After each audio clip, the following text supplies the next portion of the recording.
সকাল সকাল মা ছেলে মিলে রেডি হয়ে যাচ্ছি এক জায়গায়। কোথায় বলো তো? যাচ্ছি বাপের বাড়ি। সামনে বাপের বাড়ি হলে কি হবে, একদমই যাওয়া হয় না।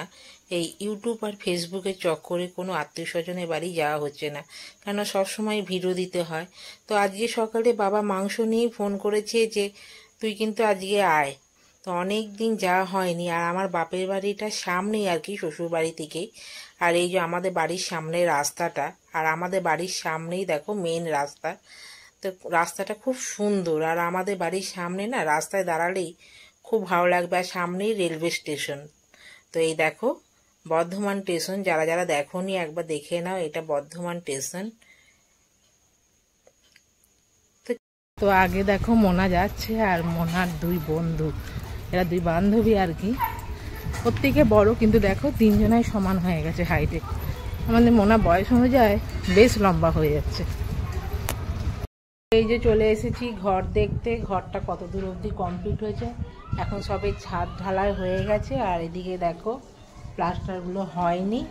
আর এটা হচ্ছে জানলা, পূব দিকের জানলা। জানলাটা দেখো বিশাল বড়। আর ওই দেখো নিচে বাগান, অনেক ধরনের বাগান, অনেক কিছু আছে বাগানে, অনেক কিছু আছে। আর এই দিকেও একটা জানলা আছে, দেখো এই একটা জানলা আছে। এই জানলাটা একটু ছোট, এটা দক্ষিণ দিকে জানলা।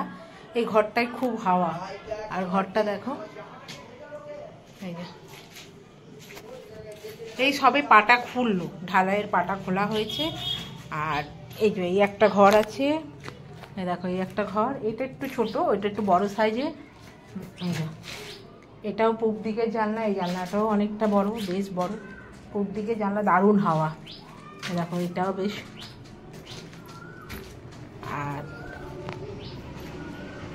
এই যে এটা হচ্ছে পায়খানা বাথরুম, এখনো কমপ্লিট হয়নি। এই দেখো ওপরটায় অনেক ধরনের মাল রাখা যাবে। আর এই যে ছোট্ট ডাইনিংটা হয়েছে ছোট পাড়া। যাই হোক, তোমরা হয়তো ভাবছে এটা কি দিদির, তো না, এটা আমার নয়, এটা আমার ভাই আর ভাইয়ের বউ, ওরা দুজনে মিলেই করেছে। আমাদেরই বাপের বাড়ির মানে পাশে জায়গাটা আছে, ওই জায়গাতেই ওদের ঘর করেছে, কেননা ঘরের অনেক প্রয়োজন। আর আমাদের ঘর তো আছেই, তার সাথে জায়গাটার মধ্যে ওরা ঘরটা করলো, কেননা লোকজন এলে খুব অসুবিধা হয়। তা দেখো ঘরটা কিন্তু ভালোই করেছে, আর ওরা দুজনে মিলেই করেছে, আমার নয়। আমার এখনও তেমন সৌভাগ্য হয়নি যে ঘর তৈরি করা। তোমাদের আশীর্বাদ থাকলে নিশ্চয়ই একদিন আমিও করতে পারবো। এই যে জানলায় বসে আছি, দারুণ হাওয়া দেখো। আর ওই দিকের ঘরটা খুব গরম।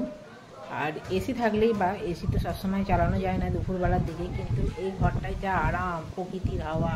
আর দেখো পূব দিকে জানলা, আর এখানে বাগান, সবুজে সবুজ। দেখো খুব ভালো লাগছে, মনে হচ্ছে এখানেই বসে থাকি সারাক্ষণ ধরে। তো আজকে বাপের বাড়ি এসেছি, আর এখানটায় আমি বসে আছি। এইখানটা আমার খুব ভালো লাগছে, আর হাওয়া খাচ্ছি, ঠান্ডা ঠান্ডা হাওয়া। বোনের এতক্ষণে স্নান হলো, আর দেখো চুলটা দেখো একবার ঢঙ্গিদের মতো। ওরে বাবা, কত বড় চুল তোর! হ্যাঁ, আর এখানে দেখ দাদার খাওয়া হতে শুরু, শেষ হতে চললো। তাড়াতাড়ি খেয়ে নে।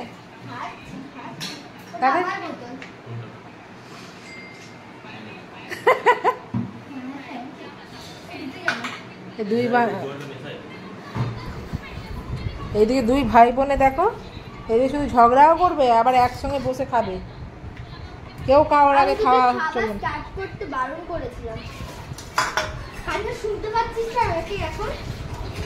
দাদা শুনতে পায়নি?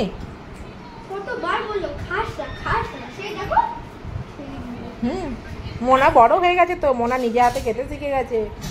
দেখো অনেক বড় হয়ে গেছে মোনা। হ্যাঁ মোনা, ঠান্ডা জল খেও না, হ্যাঁ দাদা খায়, তুমি খেও না। তো দেখো এই দেয়ালটা দেখো, এই দেয়ালটা কি বিচ্ছিরি হয়ে গেছে। কেন বলো তো? এর আগেরবারে যখন এসেছিলাম এই দেয়ালটা না খুব ভালো ছিল, যেহেতু পাশে আমাদের রুম হয়েছে, তোমাদেরকে রুমগুলো দেখালাম, সেই কারণে না ওখানে যখন নাকি ঢালাই দিয়েছিল, সেই ঢালাইয়ের জলগুলো সব এখানে সোপ পড়েছে। তাই এটা রং করলে ঠিক হয়ে যাবে দেয়ালটা, ওই জন্যই দেখো কেমন ছোপ হয়ে গেছে। হ্যাঁ ওই তো ছোপ পড়ে গেছে একটা, ওই যে যেহেতু পাশে ঘর হয়েছে সেই কারণেই দেয়ালটা কেমন বিচ্ছিরি লাগছে রংটা। আর যখন নাকি ওই ঘরগুলো প্লাস্টার হয়ে যাবে, রং করবে, তখন এই দেয়ালটা রং করে দিলে তখন সৌন্দর্য লাগবে, খুব ভালো লাগবে। আমাকে বলেছে আমাকে বিকেলবেলা নিয়ে বেরোবে, তখন আমি বিকেলে বেরোনোর সময় ছাদটাও দেখিয়ে দেবো আর যখন বেরোবো তখনও দেখিয়ে দেবো। আচ্ছা, আর বিকালে কি কিনবি? হ্যাঁ, একটা জিনিস কিনবো যেটা এখন বলা যাবে, বাড়ি বলবো। হ্যাঁ আচ্ছা ঠিক আছে। এই দেখো রান্নাঘরটা, গাছে দেখো কাঁঠাল কেমন হয়েছে দেখো, এই যে। আর এখানে দেখো এই কাঁঠালটা দেখো, দেখো এই দেখো কাঁঠাল হয়েছে গাছে দেখো, এই যে। এই যে এখানে আমার বাবা বাগান করেছে, এখানে দেখো কুমড়ো শাক লাগিয়েছে, নানা ধরনের ফুল গাছ। এই গাছটা কি গাছ আমি জানি না। এখানে কলা, দেখো কলার একটা কাঁদি হয়েছে দেখো, ওই দেখো কলার কাঁদি হয়েছে দেখতে পাচ্ছ। আর এখানে মানকচু আমরা খাই না। ওখানে পেয়ারা গাছ, আর এই দেখো আর ওই যে পুঁই শাক লাগিয়েছে। পুঁই শাক মানে আমার বাবা আর ভাইয়ের বউ এরা দুজনে খুব ভালোবাসে। আর এখানে দেখো গোলাপ ফুলের গাছ, বাগানটা দেখো অনেক ধরনের আছে। কুলফি তো, কুলফি তো কত কত? 20 নেবো, 20টা একবার দেখাও। ও এই সেই ইয়েগুলো 10